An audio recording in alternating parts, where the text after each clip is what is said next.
Ráno, keď dieťa nechce ísť do škôlky, pláč, odmietanie, hnev, vzdor. Niektoré rána, keď dieťa nechce ísť do škôlky, sú jednoducho ťažké. Rodičia niekedy odchádzajú zo škôlky s ťažkým srdcom, keď za sebou počujú krik svojho dieťaťa. Niekedy sa v nás ozve pochybnosť. Robím dobre? Je táto škôlka v poriadku? Je moje dieťa v poriadku? A častokrát príde aj výčitka. Prečo ho tam vlastne dávam, keď tak plače? Prvá vec, ktorú si treba dovoliť, keď dieťa ráno nechce ísť do škôlky, je pripustiť pravdu.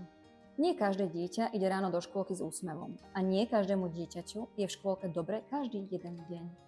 Niekedy jednoducho nemá chuť tam ísť, necíti sa bezpečne, alebo je mu len jednoducho smutno za rodičom. A to nie je chyba škôlky, ani chyba dieťaťa a ani chyba rodiča. Z pohľadu dieťaťa je úplne logické, že nechce byť oddelené od mamy či otca.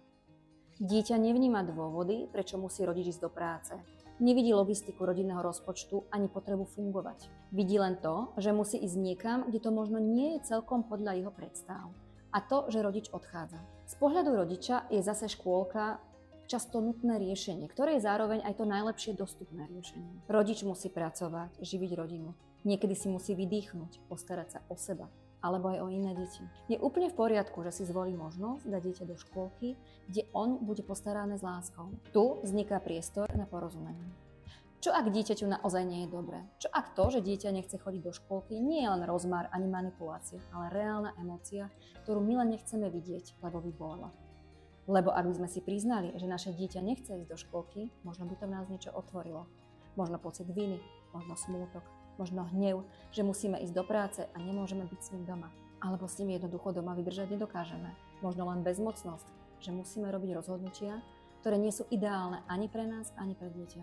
My dospelí máme tendenciu hneď prepnúť do režimu presvedčiť ho. Povedať dieťaťu, to nič nie je. Budeš sa tam mať dobre. Predsa včera si tam bol rád. Budú tam tvoji kamaráti. To prejde. A v tom všetkom zabúdame na jednu vec. Že dieťa nepotrebuje, aby sme to vyriešili. Potrebuje, aby sme mu verili.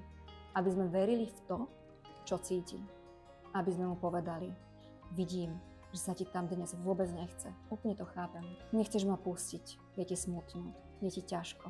Máš právo to cítiť. Neviem to zmeniť, ale som tu a vnímam ťa. Aj keď ti je teraz smutno, viem, že to zvládneš. Po obede sa na teba veľmi teším. Uznanie pocitov neznamená, že ich musíme vyriešiť. Znamená to, že ich nepopierame. To nie je slabosť, to je sila vzťahu. To je rešpekt, to je súcit. Lebo áno, niekedy je škôlka pre dieťa náročná. A áno, často pre rodiča ide o najlepšie možné riešenie, ktoré má právo urobiť. Ale to neznamená, že musíme predstierať, že je to riešenie dokonale pre všetkých. Nie je a nemusí byť.